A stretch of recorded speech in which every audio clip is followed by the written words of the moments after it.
In today's lesson, we are going to be looking at creating scatter plots in Excel and coming up with different mathematical models. So we've done stuff like this before in the past, however we've always done it by paper and we've always dealt with linear relationships. Today we're going to look at just kind of different types of relationships as well as primarily focus on using technology to create these models and these scatter plots. So before we begin, we're going to look at a couple of patterns in order to get some data to create a table for. So what we want to do, we're going to have 4 different patterns. We want to create a table of values going up to the 6th position, and we're going to be looking at the number of objects y versus the position number x. So in this case, our table will look something like this. And we're also going to want to describe how the pattern is changing. This is just to give us a sense of what our model should look like or what our scatter plot will look like once we've created it in Excel.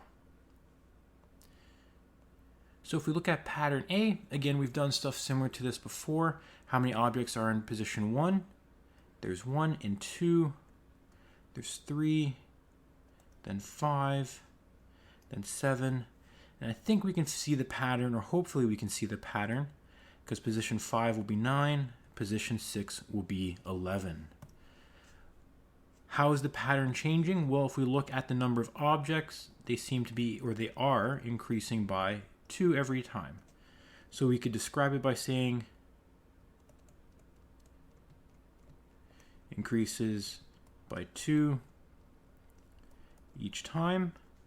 We could also describe it as linear, right? We could also describe this as a linear pattern, because that tells us it's changing by a constant amount every time. For pattern B, again, it's going to be the same thing. Position 1, 2, 3, 4, 5, and 6. A number of objects, we're going to count the hexagons. We should find there's 10, 7, 4, and hopefully we see the pattern, because the next one would be 1, -2, -5. How is the pattern changing? Again, if we figured out the 5th and 6th and the 4th one, we should recognize that we're decreasing by 3 every time.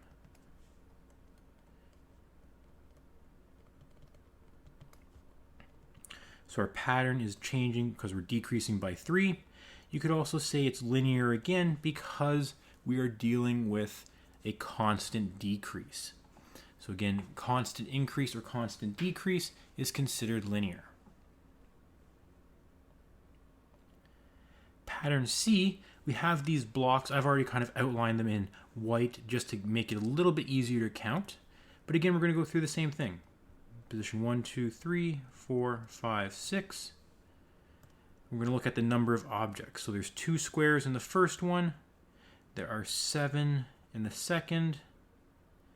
And it looks like there are 9, 14 in the third.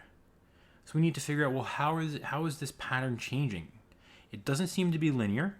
So we could definitely say non-linear right off the bat. We know for sure it's going to be non-linear, which does tell us a little bit about how it changes. Let's just double check and see if we can predict the position 4, 5, and 6. What do the objects change by? Well, 2 to 7, that's an increase of 5. From 7 to 14, that's an increase of 7.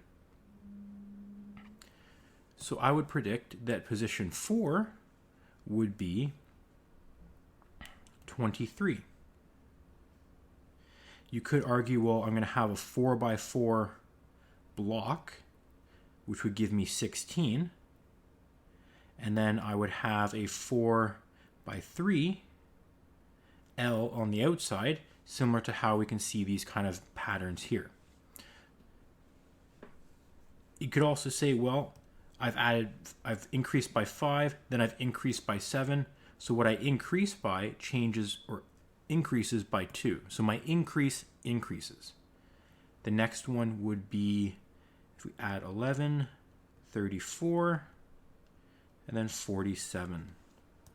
Again, because we are increasing then by 11 and then increasing by 13. So you can say the increase increases by 2 each time. So what we increase by increases by 2 each time. Pattern D, this one's a little bit easier, but again, still position 1, 2, 3, 4, 5, 6. Looking at position 1, I see 3 objects, then 6, then 12, then 24. Hopefully we can see the pattern. The next one will be 48, and then 96. The pattern here is that we're multiplying by 2, or we're doubling. So our objects are doubling each time. And again, we could say nonlinear. So those are going to be the 4 patterns that we're using throughout this activity. I'm going to walk through the steps for the first one, and then your goal in your practice is to walk through the same steps for the rest of the patterns. So what we're going to be doing is we're going to be creating a regression in Excel. And a regression is just basically a mathematical model that describes the relationship between 2 variables. Basically, it is telling us what type of relationship it is. Is it a linear relationship? Is it nonlinear? It can even tell us the equation if we really want to. What we're going to be doing is we're going to be going to office.dsbn.org and opening up an Excel sheet. So as a DSBN student, you do have free access to this by typing in this web address, and you do have the option as well to download the files, or to download the software to your own computer if you wish. Again, I'm just cleaning up a little bit of mine so that we don't see any names of students who've shared things.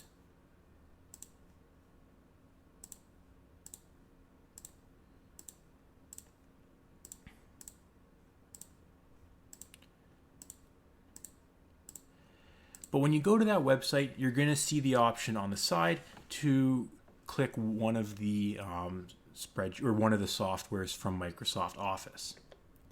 So if we go here, your Office page will look something similar to this. I've kind of already changed it.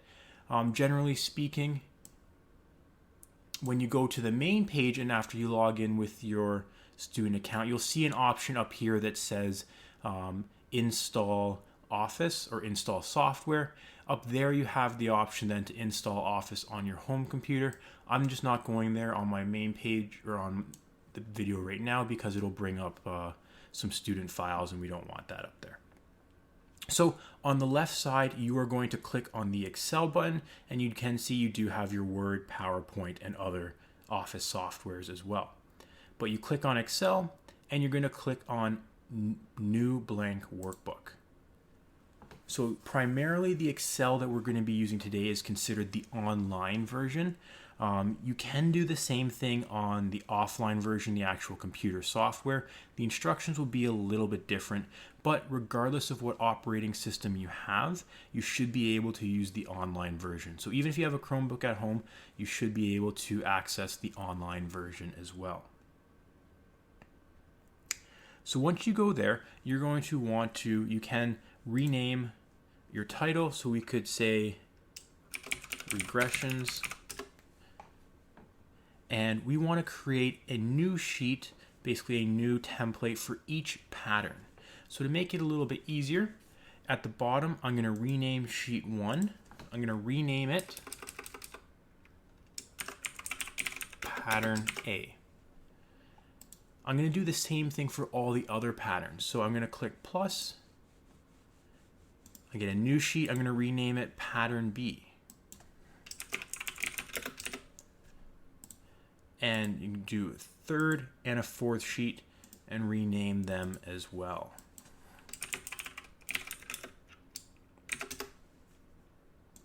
Again, I'm only going to go through and walk you through the steps to make the first one, and then you will repeat that with the other 3 patterns for practice.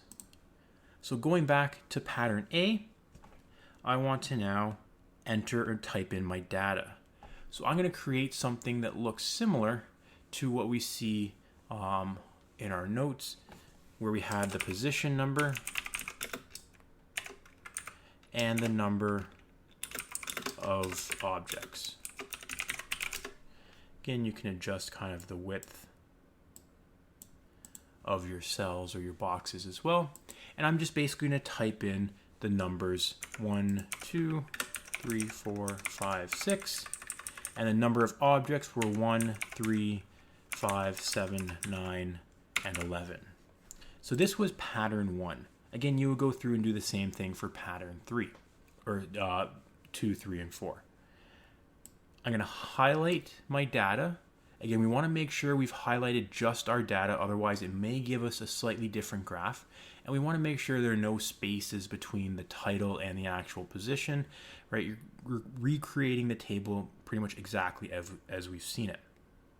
From here, once we highlight it, we're going to click Insert, and you'll see recommended charts. Now, let me just move this down a bit.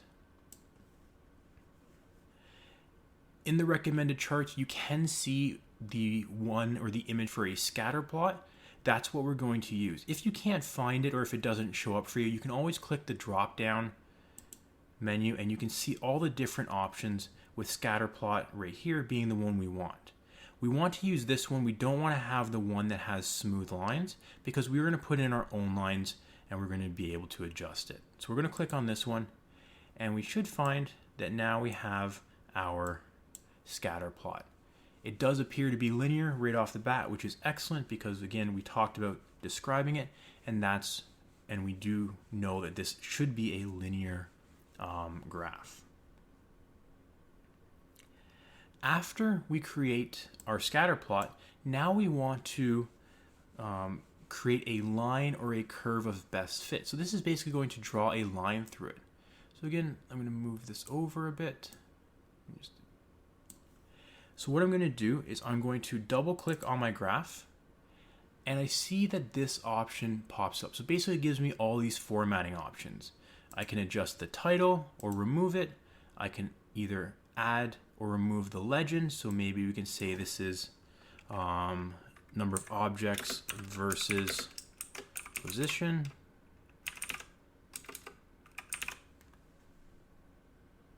I can adjust where I want my graph to go. I can adjust the size. I can adjust the font, whatever the case may be.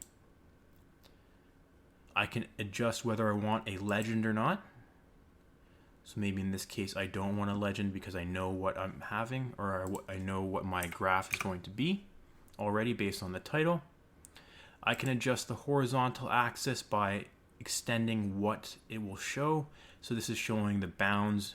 So I'm basically seeing on the horizontal from 0 to 7. Major units, so this is what the kind of numbers are appearing are. If I change that to 2, we would see that the numbers change to 2, 4, 6, 8. I'm going to leave it as 1. I'm going to change my minor units to 1 as well. That would be what the little tick marks in between are. We don't really see them here, but again, you can go down, you can adjust things by showing the different grid lines. They might come up, they might not. Right, so we can see you can adjust and kind of customize the graph to your liking. The main thing we want to do, as we can see in the notes, we want to go to our series. So right at the bottom here where it says series number of objects, we're going to click on that, and we're going to go down to trend line 1. And we're going to click on trend line 1. We can see that now our graph has an actual line going through our points. So what we've done is we've created a linear model, or we've created an equation that goes through each of these points. This is very similar to coming up with the equation or the rule like we've done by hand. But again, now we've gotten Excel to do that. because we know our graph or our relationship is linear, we don't need to change what we've done. However, if our graph or if our scatter plot wasn't linear, we might have to change the trend type, which you would do over here. So again, under the same customization area where it says trend type, linear, we would click the drop down box and we're given multiple options. So for example, maybe we thought it was exponential. We click on that, we can see now we have a new trend line that is more curved, but we can tell that that doesn't fit the data that we have. So we're going to go back to our linear one. So you only really need to change it if it doesn't seem to match your data. If you want, you can display the equation in the chart. So here we can see, well, the equation is going to be y equals 2x minus 1. So we can get Excel to do that rather than have to try to figure out the constant and the multiplier ourselves. So again, that's creating the trend line, which we've done for this particular graph. Again, we can customize it. So again, we can customize the different titles if we want. Right, so maybe we want to change the horizontal axis. I want to make sure there's a title in there. So I'm going to call the horizontal position number. I'm going to bold it. Let's make it blue. I'm going to change the vertical axis by giving it a title as well. I'm going to call it number of objects. Bold it, and let's make this one kind of a gold, like our school colors. So there I have my graph. I've customized it. I can see what it's showing. I see my equation. I have my trend line.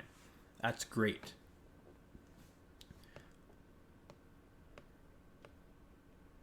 What we want to do next is, based on our graph, similar again, we see we have something exactly similar to what our notes have. I want to use this to come up with questions or answer questions. So say, for example, I want to know how many objects are in position number 3. Well, again, I can zoom in a bit on my graph. I can adjust it if I want as well. I do already have that value in the table. So at position number 3, I know that there are 5 objects. I can get that from my table, and I can see that here as well. Right? If I needed to change the marks, I could do that.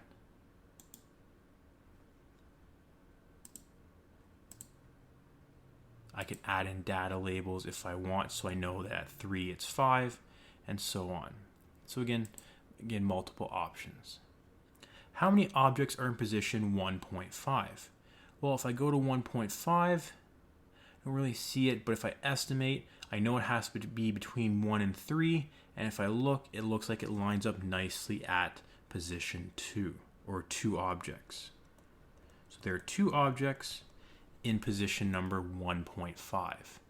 So the nice thing about what we've just done is we've predicted specific values. And we've predicted it by looking within the data. So when we look at data, or when we make predictions within the data that we have, right? We looked on our line, it's between all these points. I don't have to do anything to the graph. This is what we call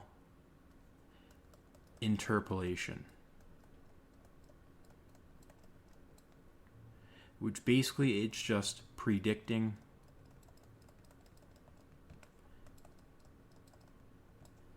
inside the data. So I'm pretty confident that I know that it's 2 objects here and it is 5 objects here. It's within the data that I've collected. Now in some cases, if I want to find how many objects are at position number 8 or at position number 0, that's a little bit difficult. Right, you might be able to reverse the pattern in your table or extend it, but we don't have those values readily available to us based on what we have. But what we can do is we have some features and some tools in Excel that will allow us to figure that out. without having to extend our table and so on. So even though these numbers are relatively close, say we had to predict for position number 50, right? I don't want to have to create my table going down for 50 and so on. So what we can do is basically we are going to extend our line or curve of best fit. And it's going to be using what we call the forecast feature. So again, if your menu is closed, you're going to want to double click on your graph, bring up all the customization options. You're going to go to series again. You're going to go back to that trend line that we already clicked on. And you're just going to scroll down where you see something that says forecast. So this is basically saying predictions. Forecast is just another word for saying predictions or extending or whatever you'd like.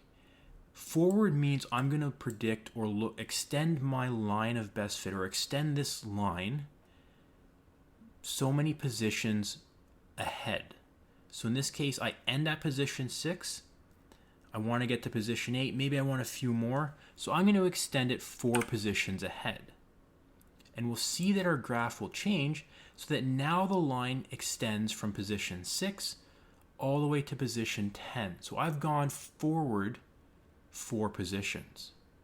I can clearly see now that at position number 8, I have 15 objects. If I wanted to predict for values before the first one, that's going to be, oops, got out of it there. When we go back to trend line, that's going to be the forecast, but the backwards option. So we don't have to use negative numbers even though we're going in a negative direction. I just want to tell Excel how many positions backwards do I want to go. In this case, I want to figure out 0, which is only 1 position. Again, maybe I want to figure out a few more. So I'm just going to say 3. Maybe I only want to see 3 positions backwards. Click enter or click out. And now I see that the line has extended from 1 to 0 to -1 to -2. So it's extended 3 positions backwards. Again, because our graph has kind of changed, our scales have changed a bit. So maybe if I want to adjust that, I'm going to go back to the vertical axis. I want my major units to be 1.